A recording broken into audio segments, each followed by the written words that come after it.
فرمایا جو ذرہ برابر خیر کرے گا وہ بھی قیامت میں دیکھے گا، اور جو ذرہ برابر شر کرے گا وہ بھی قیامت میں اس شر کو دیکھے گا، اس کے سامنے آئے گا۔ تو وہ شخص کہتا ہے کہ سارے لوگ نماز پڑھ کے چلے گئے، تو امام صاحب رحمۃ اللہ علیہ نے اپنی داڑھی پکڑی رو رہے ہیں، کہتے ہیں وہ ذرہ برابر نیکی کا بدلہ دینے والے، وہ ذرہ برابر شر پہ سزا دینے والے میری سفید داڑھی کو دیکھ، مالک میرے ذرے ذرے سامنے نہ لانا، لوگ تو میری بڑی قدر کرتے ہیں دنیا، میں تو بڑا پہچانا جاتا ہوں، لوگ تو میری راہوں میں پھول لیے کھڑے ہوتے ہیں، مجھے بڑا نوازتے ہیں، قیامت میں رسوا نہ کر دینا، میرے لیے مشکل ہو جائے گی۔ وہ کہتے ہیں میں نے امام صاحب کا درد دیکھا، مجھے کوئی کام تھا تو میں چلا گیا، میں نے کہا کہ وہ اس وقت اللہ کے حضور حاضر ہیں تو میں دوبارہ آؤں گا۔ کہتے ہیں میں تہجد کا وقت آیا تو امام صاحب وہیں بیٹھے تھے، اور ان کی داڑھی آنسوؤں سے بھری ہوئی تھی، اور زور سے داڑھی پکڑی ہوئی، کہنے لگے مالک رسوا نہ کر دیں، قیامت میں رسوا نہ کر دیں۔ یار جو ہدایت یافتہ لوگ تھے وہ تو ڈرے ہوئے تھے، وہ تو سہمے ہوئے تھے، وہ تو کہتے تھے یہ اس کا فضل نہیں، اس نے بلا لیا، یہ اس کا کرم نہیں۔ حضرت باعزید بسطامی کسی کافر کو دیکھتے تو رو پڑتے، کہتے مالک تو کتنا قریب ہے، یہ بے ایمان رہ گیا، تو نے اپنے فضل سے مجھے اپنے نبی کا غلام بنا لیا، وہ رو پڑتے۔ یہاں تو لوگوں کا دعویٰ ہی بڑا ہے، نمازی اللہ خیر فرمائے وہ تو دوسروں کو گھورتا ہے، وہ کہتا ہے جنت کا میں مالک ہوں، کنجیاں میرے پاس ہیں، میں کسی اور کو گھسنے نہیں دوں گا، اور اگر 2-3 حج کر لے تو پھر تو وہ کہتا ہے کہ اب میرے سے پوچھ کے لوگ جنت میں جائیں گے معاذ اللہ، اور اگر وہ 2 4 5 7 دفعہ کوئی نفل پڑھ لے تو پھر وہ کہتا ہے چھوڑیں جی سارے لوگ بے عمل ہیں، میں اکیلا نیک ہوں۔ نہ ایسا کریں، اپنی توجہ اپنے رب پہ رکھیں، اپنی توجہ اپنے معین الملت والدین، عطائے رسول، ہند الولی، غریب نواز، خواجہ معین الدین چشتی، حضرت خواجہ اجمیر، شاہ اجمیر، شاہ اجمیر، والی ہندوستان، آخری عمر میں نا سارا دن روتے گزر جاتا، ساری رات روتے گزر جاتی، ذرا سی کوئی بات کرتا تو رو پڑتے ہیں، آنکھیں آنسوؤں سے بھری رہتی۔ کئی دفعہ اپنے بھی پریشان ہو جاتے ہیں نا کہ یار تو ایک بات کی جان ہی نہیں چھوڑ رہا، تو خواجہ قطب الدین صاحب بختیار کاکی سے لوگوں نے کہا کہ آپ مرشد سے بات کریں، اتنا بھی تو نہیں نہ رونا چاہیے، ہر وقت اس کے آنسو کی کریے، عاشق دا کام ہی رونا تونا، تے بھی نہ رویو نہیں منظوری، یہ عاشق سدا ہی روندا رہندا ہے، پاویں وصل ہوئے تے پاویں دوری، ہر وقت رونے کا کیا مطلب ہے؟ تو خواجہ قطب صاحب کہتے ہیں میں قریب گیا تو میں نے پیر دبائے، میں نے کہا سونیا لوگ تو کچھ بھی نہیں کرتے، تو نے تو کمال کر دیا، 90 لاکھ آدمی مسلمان کر دیا، دنیا کچھ نہیں کرتی، تو نے 50 سال ساری رات مصلے پہ بیٹھ کے رب راضی کیا، تو شہزادہ تھا، حضور کی اولاد تھا، لیکن معین الدین تیرا ایک پلاٹ بھی نہیں، تو نے طالب علم پالے، انہیں غریبوں کو دیا، تو نے نوازا، کوئی شے نہیں تیرے پاس، ہر چیز تو نے، ساری رات روتے ہو، سارا دن روتے ہو۔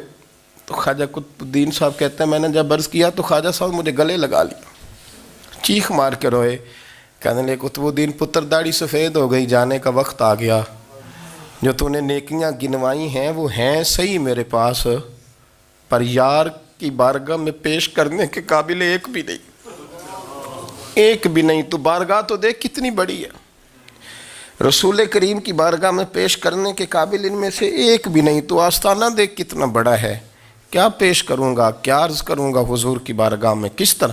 وہ یار جو بڑے تھے وہ تو ڈرے ہوئے تھے، سہمے ہوئے تھے، وہ تو بڑی آزمائش میں تھے، لیکن میرا اور آپ کا رٹا 2 نمازیں پڑھ کے 6 نمازوں کا دعویٰ کرنا اور لمبی چوڑی کہانیاں بنانا اور اپنے منہ سے اپنی تعریفیں کرنا، اس سے تھوڑا باہر آئیں۔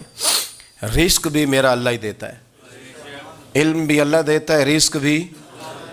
بڑے بڑے فقیروں کو مالدار ہوتے دیکھا، بڑے بڑے مالداروں کو فقیر ہوتے دیکھا، بڑے بڑے، میرے ایک بڑا سخی قسم کا سجن ہے، بڑا پیارا ہے، میں اسے سخی مانتا ہوں، میں نے اپنی پریشانیوں کے دنوں میں بھی اس شخص کو سخی دیکھا۔ ایک دن رات کو مجھے ٹیلی فون کر کے کہنے لگا کدھر ہو؟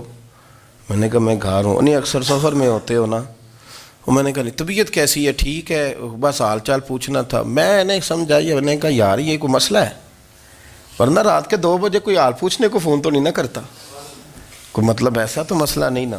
تو میں نے بیک کال کی, میں نے کہا یار میری بات سن, مسئلہ کیا؟ کہ نہیں کچھ نہیں دل کر رہا تھا. میں نے کہا میری گل سن, رہے ہیں اسی 4-5 سال کٹھے, میں تین جاننا, اصل بات کر. کہنے لگا مکان بھی بڑا ہے, سارا کچھ ٹھیک ہے, پر وہ بڑا ہی بے نیاز ہے. کچھ حالات اس قسم کے آ گئے ہیں کہ لوگوں کو بتاؤں بھی تو لوگ ماننے کو تیار نہیں. زیادہ نہیں, مجھے نا تھوڑے سے پیسوں کی ضرورت ہے, کوئی 15-20 ہزار اگر مل جائیں میری ضرورت. آپ یقین کریں میں روتا رہا ساری رات. میں نے کہا او مہربانہ تیرا کس طرح کرانگے, اس سے لے کے زمانہ استعمال کرتا تھا, پر بے پرواہی ویخ نہ سجڑ دی, جتھے کسے دی پیش نہ جاوے انہیں تاجاں والے در در رولے تے منگتے ہیں تخت بٹھاوے. سجنا کسے نو کارا مل دئی, کوئی کعبے خالی آوے. واللہ خیر الرازقین, وہ کہتے تو دائیں بائیں نہ جا, رزق تو تجھے میں دوں گا, میں ہوں بہتر رزق دینے والا. بڑے بڑے بادشاہ, بڑے بڑے شہنشاہ, بڑے بڑے لوگ, ہاتھوں میں کاسے, فقیریاں. ام ربیہ کہا کرتی تھیں, بڑی نیک اور صالح خاتون تھیں. وہ کہتی ہیں کہ میں نا بڑے امیر آدمی کی بیوی تھی, اپنے شوہر کے ساتھ چھت پہ بیٹھی تھی تو نیچے فقیر مانگنے والا آیا. اس نے بڑے درد سے صدا کی تو میں نے اپنے شوہر سے کہا کچھ دے دیں. کہا دفع کر, ان لوگوں نے دھندا بنایا ہوا ہے. کہتی میں میکے سے بھی بڑا مال لے کے آئی تھی, میرے ماں باپ بڑے امیر تھے, تو میں نے نا چوری اپنے خامہ سے نظر بچا کے باتھ روم جانے کے بہانے گئی اور نیچے جا کے 5 دینار میں نے اس فقیر کی ہتھیلی پہ رکھے. کہتے اس نے 5 دینار دیکھے, پھر میری طرف دیکھا تو میں نے اس کی آنکھوں میں آنسو چمکتے دیکھے. کہنے لگے بی بی رب تیرا بھلا کرے, میں 3 دنوں کا بھوکا ہوں. کہ وہ چلا گیا. میں گھر آ گئی, جب باہر آئی تو میرا شوہر کہنے لگا تو اتنی اب اتنی تو تیز ہو گئی ہے اور تو اتنی خود مختار ہو گیا, میرے بغیر پوچھے مال خرچ کرے گی, جا تجھے 3 طلاقیں. کہتی میں بالدار اور وزادار باپ کی بیٹی تھی, طلاق لے کے گھر آئی تو میرا باپ ٹوٹ گیا, چارپائی پہ چلا گیا. اوہو یہ کیا بن گیا. کتنی بڑی تکلیف رہی. 1-2 سال کے بعد میرے ابا نے میری شادی کر دی. اب جس شوہر کے پاس گئی وہ بڑا نیک تھا, پرہیزگار تھا, اللہ نے بہترین صلہ دیا. کتنی چھت پہ بیٹھی تھی, دروازے پہ فقیر آیا تو میں نے شوہر سے کہا کچھ دے دوں. کہنے لگا 5 نہ دینا, 15 دینا, 20 دینا, میں فقیر ہوں, میں نے فقر سے دولت دیکھی ہے, اسے خالی نہ لوٹانا. کہتی ہے کہ میں نیچے گئی اور جب میں نے اس کی طرف دینار بڑھائے تو میری چیخ نکلی, پیسے پھینک کے میں بے ہوش ہو کے گری. میرا شوہر نے آ کے اٹھایا, اندر لے گیا, پانی منہ پہ چھڑکا. کہنے لگا تجھے کیا ہوا؟ کہنے لگی یہ جو مانگنے آیا یہ میرا پہلا شوہر تھا, وہی تھا جو کہتا تھا کہ تو 5 دینار دے آئیے, جا تجھے 3 طلاقیں. پڑھو نا حدیث پاک. میرے نبی پاک علیہ السلام نے فرمایا ایک بندہ گنجا تھا. گنجا, کوئی ترتیب آگے پیچھے ہو جائے تو مفہوم کے لحاظ سے, لیکن میں مفہوم اس کا واضح کرتا ہوں. ایک گنجا تھا, کوئی شے نہیں تھی, سر پہ بال بھی نہیں تھے, رویا کرتا تھا. اللہ تعالیٰ نے فرشتے کو بھیجا, تجھے کیا چاہیے؟ تو کہنے لگا بال آ جائیں اور تھوڑا مال آ جائے.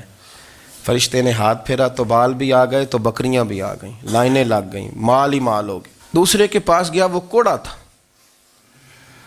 اس کو جا کے کہا کیا چاہیے؟ کہنے لگا شفا ہو جائے اور کچھ اللہ تعالیٰ آسانی کر دے. شفا بھی ہو گئی, گائیں بھی دے دی, بھینسیں بھی دے دی, مال ہی مال ہو گئی.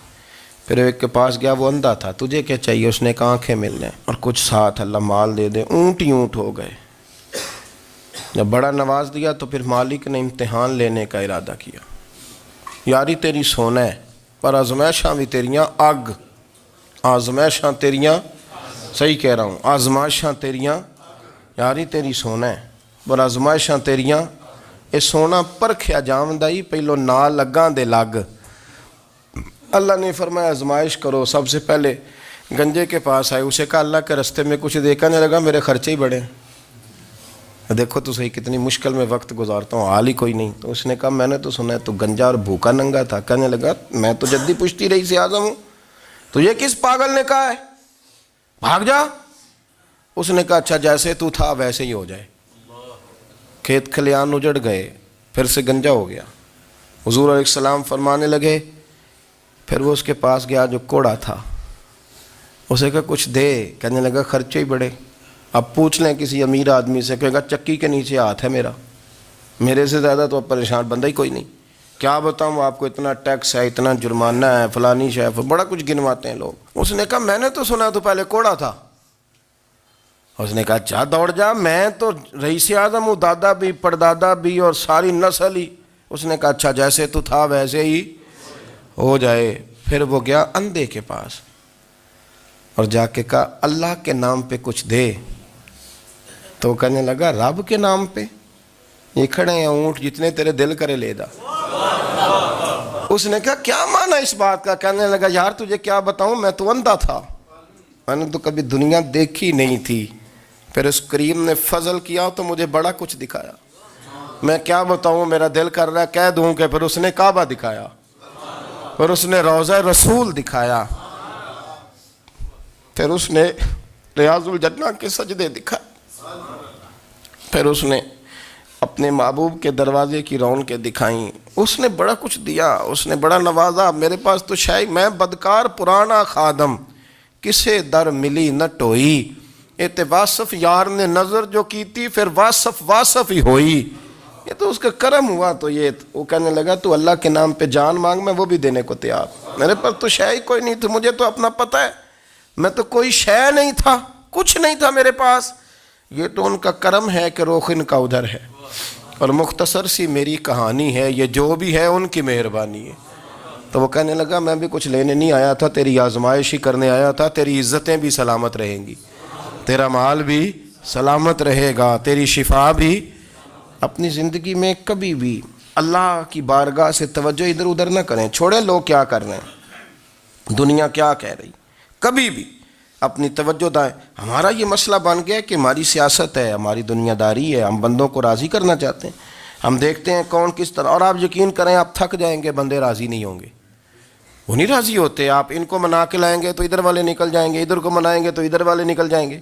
اس چکر سے باہر آئیں، اس رب کو راضی کریں جو فرماتا ہے ان الذین آمنوا وعملوا الصالحات سیجعل لهم الرحمن ودا۔ فرمایا تو ایمان لانے کے بعد نیک عمل کر، میں لوگوں کے دلوں میں تیری محبت پیدا کر دوں، رحمان لوگوں کے دلوں میں محبت ڈال دے گا، اللہ لوگوں کے دلوں میں۔ اپنی نظر ہمیشہ اپنے رب پہ رکھیں، اتنی لمبی چوڑی دنیا داروں سے امیدیں نہ وابستہ کریں۔ میں نے دیکھا ہے لوگ کاسا لیسی کرتے ہیں، کبھی اس کے دروازے پہ کبھی اس کے دروازے پہ، ان چکروں سے باہر آئیں اور اپنے رب کی بارگاہ کی طرف توجہ کریں، استغفار شوق سے پڑھا کریں، اور اکیلے میں نا، اکیلے میں حضرت رئیس المتکلمین مولانا نقی علی خان صاحب رحمۃ اللہ نے لکھا ہے کہ فرعون 500 سال حکومت کر گیا، یہاں تو 5 سال کی حکومت کی پیر لڑکھڑاتے ہیں، 500 سال۔ فرماتے اصل وجہ یہ تھی کہ دنیا جب سو جاتی تھی نا تو اوپر چادر لے کے تو مسلح پہ بیٹھ جاتا تھا اور ہاتھ باندھ کے کہتا تھا رب تو ہی ہے، میرا پردہ نہ کھولنا، مالک تو ہی ہے، کرم نوازی کرنا، میری پکڑ نہ کرنا۔ وہ بے ایمان ہو کے اگر 500 سال ہاتھ باندھے تو گزارا کر لیتا ہے، تو ایماندار ہے، پر مسئلہ یہ ہے کہ تو رات کو بکل مار کے ہاتھ نہیں نہ باندھتا، تو منت نہیں کرتا، تو استغفار نہیں کرتا۔ توبہ کریں تو بچے رہیں۔ وہ اتنی لمبی حکومت کر گیا چونکہ رات کو کہتا تھا مالک رب تو ہی ہے، لیکن مہربانی فرما، میری پکڑ نہ فرمایا، تو اللہ نے تو اس کو مہلت دے دی۔